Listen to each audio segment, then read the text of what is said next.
Hello my dear friends. तो last video में हम लोगों ने रिफ्लेक्स एक्शन और ह्यूमन ब्रेन का कॉन्सेप्ट पढ़ लिया है।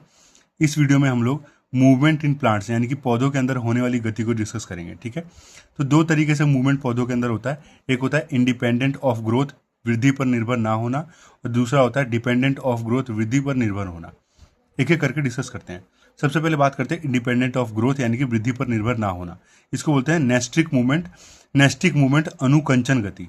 होता क्या है मैं आपको समझा देता हूँ, उसके बाद इसको पढ़ भी दूंगा। ठीक है, ये सिंपल से वर्ड्स में लिखा हुआ है कि जो पौधे होते हैं, ठीक है, वो इलेक्ट्रिकल और केमिकल सिग्नल का यूज करते हैं आपस में कोऑर्डिनेट करने के लिए, मैसेज भेजने के लिए, समझ लो बात करने के लिए।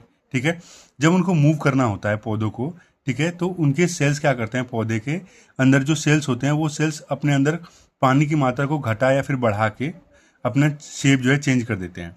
इसकी वजह से उनके अंदर मूवमेंट दिखाई पड़ता है, जैसे कि टच मी नॉट प्लांट है। इसको मैं थोड़ा और अच्छे से क्लियर करता हूँ। जैसे छुई मुई का पौधा उसको बुलाता है, छुई मुई के पौधों को आप जब टच करेंगे तो वो मुरझा जाएंगे। ऐसा इसलिए होगा क्योंकि छुई मुई के पौधे की पत्तियों के अंदर जो सेल्स होंगी, कोशिकाएं होंगी, ठीक है, वो क्या काम करेंगी, अपने अंदर के वाटर को रिमूव कर देंगे। इसकी वजह से उनके अंदर की वो जो सेल्स होंगी वो क्या होंगी, सिकुड़ जाएंगे, और सिकुड़ने की वजह से जो है पत्तियां क्या होती, कैसी दिखाई पड़ेंगी, मुरझाती हुई दिखाई पड़ेंगी। इसलिए उसको टच मी नॉट प्लांट किया, टच मी नॉट प्लांट बोला गया है। जैसी कोई सेंसिटिविटी उसको महसूस होती है, फील होती है, कोई बाहरी फोर्स कोई महसूस होता है, तो वो जो है मुरझा जाता है। ठीक है, वो अपने अंदर, उसके अंदर के जो सेल्स होते हैं वो अपने अंदर के वाटर को रिमूव करते हैं और श्रिंक हो जाते हैं, जिसकी वजह से उसके अंदर ये मूवमेंट दिखाई पड़ता है। इसी को नेस्टिक मूवमेंट कहा जाता है। ये बहुत इंपॉर्टेंट है। ठीक है, इसके ऊपर क्वेश्चन आ जाता है कभी कभी। सबसे मेन इंपॉर्टेंट जिसके ऊपर क्वेश्चन आता है उसके बारे में हम डिस्कस करते हैं। डिपेंडेंट ऑन ग्रोथ यानी कि ट्रॉपिक मूवमेंट के बारे में, वृद्धि पर निर्भर होना, अनुवर्तन गति के बारे में। ठीक है, उससे पहले मैं इसको जरा हिंदी में ही पढ़ देता हूँ। अनुकंचन गति का मतलब होता है वृद्धि पर निर्भर ना होना। पौधे विद्युत रासायनिक सिग्नल का उपयोग करके सूचनाओं को एक कोशिका से दूसरी कोशिका तक पहुंचाते हैं। कोशिका अपने अंदर जल की मात्रा को परिवर्तित करके गति उत्पन्न करती है, जिससे कोशिका फूल या सिकुड़ जाती है, जैसे छुई मुई का पौधा। मैंने आपको अच्छे से समझा भी दिया है। अब यहाँ पे ट्रॉपिक मूवमेंट अनुवर्तन गति के बारे में बात करते हैं। इसके 5 प्रकार हैं, 5 तरह से हम इसको पढ़ने हैं। पहला आता है टेंडल, इसको प्रतानानुवर्तन कहा जाता है। अपने घर के आसपास जो है आपने, ठीक है, लौकी जिसको बोलते हैं, ठीक है, सब अपने घर में इस लोकल सब्जियों के नाम लोकल वर्ड में यूज किया जाता है। लौकी बोलते हैं, इसको घिया बोलते हैं, ठीक है, और क्या नाम है, घेवड़ा हमारे बिहार में बोला जाता है, ठीक है, और शहरों में इसको तोरी भी कहा जाता है, कहीं कहीं पे नेनुआ बोला जाता है। इन सब के पौधों को आप देखेंगे ना, और इसमें 2 एग्जाम्पल मैंने दे रखे हैं, मटर और खीरा। इनके पौधों को आप देखेंगे तो इनमें लताएं निकली होती है। इसको thin thread like coiling structure कहा जाता है, मतलब धागे जैसा कुंडीदार भाग बोला जाता है। जो कि लताएं होती हैं वो किसी सहारे को पकड़कर, ठीक है, चारों तरफ फैल जाती है। जैसे कि मान लीजिए कि वो पौधा एक बांस के पास उस पौधे को छोड़ देंगे, उस पौधे की लताएं उस बांस को पकड़ लेंगी, तो उस बांस को पकड़ के लपेटते हुए उस पूरे बांस पे वो पौधा चढ़ जाएगा। ठीक है, इसको टेंडल्स यानी कि प्रतानानुवर्तन कहा जाता है। इसके एग्जाम्पल मैंने यहाँ पे लिख दिए हैं।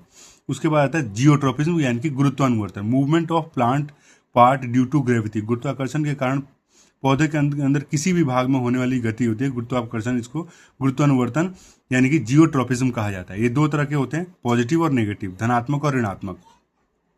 पौधे का वो भाग जो गुरुत्वाकर्षण की ओर गति करता है उसको बोलते हैं पॉजिटिव जियोट्रोपिज्म, जो कि रूट होते हैं, जड़ें होती हैं। मैं यहाँ पर डायग्राम से समझाता हूँ। जैसे कि समझिए कि ये पौधे का कोई हिस्सा है, ये नीचे वाला हिस्सा है, रूट, जड़ है। तो गुरुत्वाकर्षण बल नीचे की ओर लगता है तो पौधे की जड़ें भी नीचे की ओर गति करती हैं। ठीक है, तो ये धनात्मक गुरुत्वानुवर्तन यानी कि पॉजिटिव जियोट्रोपिज्म शो करेगी। ठीक है, और कौन सा भाग जो होता है इसके विपरीत दिशा में ग्रो करता है, तना और पत्तियां, तो ये शो करेंगी नेगेटिव जियोट्रोपिज्म यानी कि ऋणात्मक गुरुत्वानुवर्तन, स्टेम और लीव्स। एग्जाम्पल्स पूछे जाते हैं इसलिए बता रहा हूँ। उसके बाद आता है फोटोट्रोपिज्म, प्रकाशानुवर्तन, movement of plant part due to light. प्रकाश के कारण पौधे किसी भाग की गति। 2 तरह के इसमें भी होते हैं, पॉजिटिव और नेगेटिव।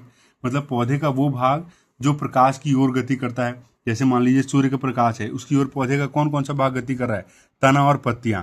ठीक है, तो इसको बोलेंगे पॉजिटिव फोटोट्रोपिज्म, धनात्मक प्रकाशानुवर्तन, जो कि तने और पत्तियों में होता है।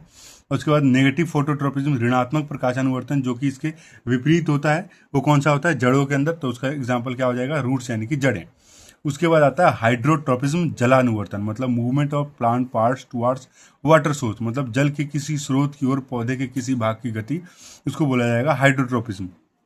जैसे कि मान लीजिए जहाँ पे भी ये पौधा है, ये पेड़ है, इसके आसपास मान लीजिए यहाँ पे पानी का सोर्स है, तो इस पानी के सोर्स की ओर पौधे के किसी भाग की जब गति होगी उसी को बोला जाएगा हाइड्रोट्रोपिज्म। ठीक है, तो कौन सा भाग पौधे का गति करता है? जड़ करता है उधर की ओर, तो उसको पॉजिटिव हाइड्रोट्रोपिज्म यानी कि धनात्मक जलानुवर्तन कहा जाएगा, जो कि रूट्स करते हैं। नेगेटिव जलानुवर्तन, ऋणात्मक जलानुवर्तन, इसके विपरीत दिशा में कौन कर रहे हैं? वो कौन करते हैं? स्टेम और लीव्स यानी कि तना और पत्तियां। ठीक है, उसके बाद बात करते हैं कीमोट्रोपिज्म यानी कि रसायनानुवर्तन के बारे में। इसको जरा मैं एक डायग्राम से समझाता हूँ।